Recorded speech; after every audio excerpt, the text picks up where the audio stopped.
Hello, नमस्कार। चलो दोस्तों, आज फिर एक नया वीडियो देखते हैं। आज के वीडियो में मैं डेल्टा कनेक्टेड लोड का न्यूमेरिकल आपको सॉल्व करके दिखाने वाला हूँ। अभी जो सेटअप बना है, इस सेटअप से शायद आपको और भी वाइज क्लैरिटी मिलेगी और अच्छा आपको सुनाई देगा। तो यहाँ पे जो दिया है वो क्या दिया है, प्रॉब्लम देखो। Three phase supply of 400 volt 50 hertz. So मेरे पास जो सप्लाई है यहाँ पे आर वाई बी, यहाँ पे जो सप्लाई अवेलेबल है वो थोड़ा सा छोटा सा डायग्राम बना लेते हैं। 400 वोल्ट 50 हर्ट्ज का सप्लाई है और लोड जो है वो डेल्टा कनेक्टेड लोड है। सो ये डेल्टा कनेक्टेड लोड का डायग्राम बना रहा हूँ मैं यहाँ पे। लोड जो है वो डेल्टा कनेक्टेड लोड है। डेल्टा कनेक्टेड लोड में हर फेज का जो लोड है वो भी दिया हुआ है। ZPH जो दिया है हर फेज का 40 प्लस J 30 ओहम दिया हुआ है ZPH। ये रेक्टेंगुलर फॉर्म में दिया है। तो ये R फेज यहाँ पे कनेक्टेड है, Y फेज यहाँ पे कनेक्टेड है और B फेज यहाँ पे कनेक्टेड है। तो ये स्मॉल डायग्राम मैंने बना लिया। पहले ZPH का जो ये पोलर रेक्टेंगुलर फॉर्म है उसको हम पोलर में कन्वर्ट करते हैं। आपके कैलकुलेटर के मोड में जाके कॉम्प्लेक्स मोड चूज कीजिए। यहाँ पे कॉम्प्लेक्स मोड में टाइप करना है इम्पिडेंस का वैल्यू। इम्पिडेंस का वैल्यू है 40 plus 30J, that is 30I। मुझे इसका पोलर फॉर्म चाहिए। शिफ्ट करके 2 का बटन दबाइए और फिर 3 दबाइए तो आर थीटा आ जाएगा।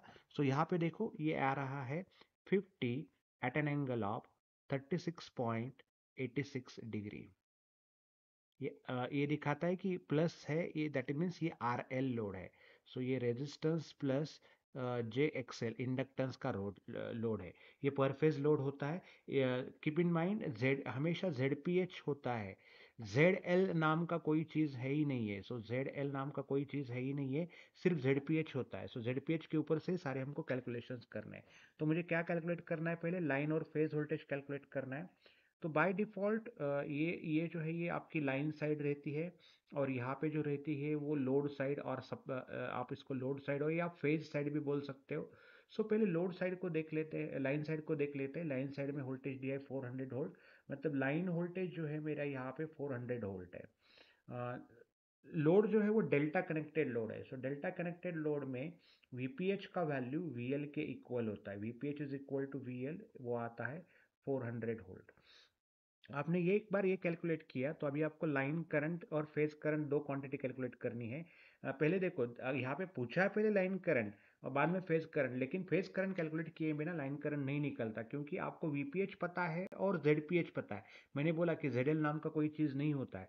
आपको पहले IPH ही निकालना पड़ेगा इस वाले प्रॉब्लम में। तो फ्लो कैसा है, पहले लाइन वोल्टेज फिर फेज वोल्टेज के बाद आपको कैलकुलेट करना है IPH और IPH के बाद आपको कैलकुलेट करना है IL और देन एक्टिव रिएक्टिव पावर। ये फ्लो ध्यान में रखो, VL VPH IPH और IL, इसी फ्लो से जाना पड़ेगा आपको। ओके, IPH हम कैलकुलेट करेंगे।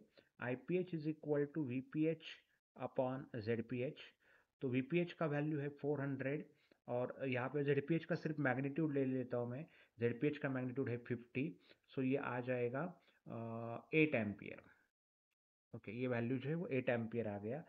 अभी मुझे लाइन ZPH निकालने के बाद लाइन करंट निकालना है। Line current is equal to √3 times of your IPH, that is √3 into 8 ampere. तो हम निकाल लेते हैं वो कितना आता है।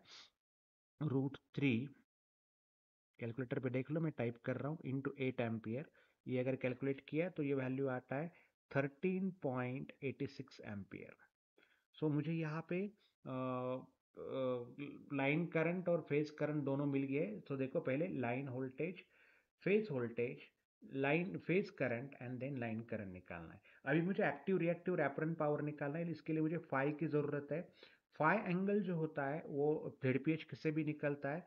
फाई एंगल निकालने के लिए फॉर्मूला आसान है, tan inverse of x by r। That in this case tan inverse, x की वैल्यू कितनी है 30 और r की वैल्यू कितनी है 40। अगर ये आप निकालते हो तो ये आता है 36.86 डिग्री फाई का वैल्यू। पहले हम एक्टिव पावर निकाल लेते हैं। यहाँ पे एक्टिव पावर का फॉर्मूला क्या है देख लो। एक्टिव पावर, एक्टिव पावर जो अगर निकालना है P is equal to √3 VL IL cos phi.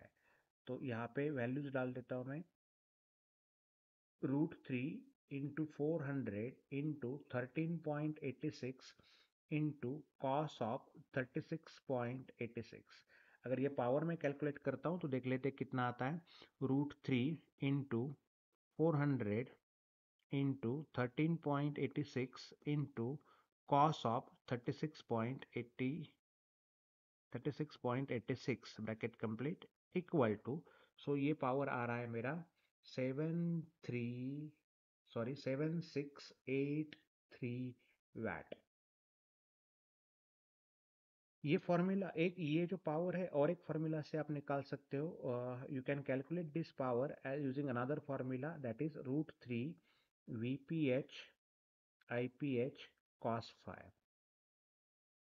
Sorry, यहाँ पे √3 मैंने गलत लिख दिया, तो ध्यान में देखो, ऐसी गलती हो जाती है एग्जाम में। सो ये √3 नहीं है यहाँ पे, तो ध्यान दे के करो। सो यहाँ पे मैं इसको अंडू कर देता हूँ, जस्ट मिनट। जो कुछ लिखा है उसको अंडू किया है मैंने। सो यहाँ पे जो फॉर्मूला होगा वो 3 VPH IPH cos 5। तो देखो इस प्रॉब्लम में VL is equal to VPH है, इसलिए VPH का वैल्यू तो 400 ही आ रहा है, लेकिन IPH का वैल्यू 8 एम्पियर है। देखो फिर से मैंने गलती कर दी, √3 नहीं चाहिए यहाँ पे, सो यहाँ पे 3 चाहिए। 3 × 400 इंटू IPH का वैल्यू 8 एम्पियर है, कॉस ऑफ 36.86। ये भी अगर आप कैलकुलेट करके देखोगे तो ये वैल्यू, ये सेम वैल्यू यहाँ पे आएगा, आप चेक करो। एक दो वैट का इधर उधर हो सकता है, लेकिन ये वैल्यू सेम आएगा। अभी हमको कैलकुलेट करना है रिएक्टिव पावर। सो देखते हैं कि रिएक्टिव पावर कैसे कैलकुलेट करेंगे। ओके, रिएक्टिव पावर अगर आपको कैलकुलेट करना है तो क्यू का फॉर्मूला होता है √3 VL IL sin 5। That is √3 into 400 into IL का वैल्यू है 13.86 कॉस ऑफ 36 पॉइंट, सॉरी यहाँ पे कॉस नहीं आएगा, साइन आएगा।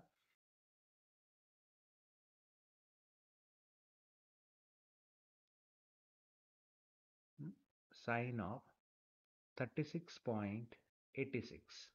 तो फिर से इसको कैलकुलेट करते, यहाँ पे बैक जाके मैं यहाँ पे कॉस कॉस की जगह पे साइन टाइप कर देता हूँ, और ये जो कॉस है ये हम क्या करते हैं, इसको डिलीट कर देते हैं।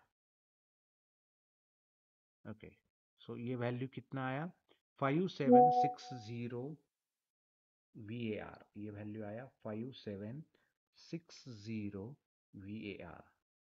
ये और एक फॉर्मूला से कैलकुलेट हो सकता है, और Q is equal to 3 VPH IPH sin 5।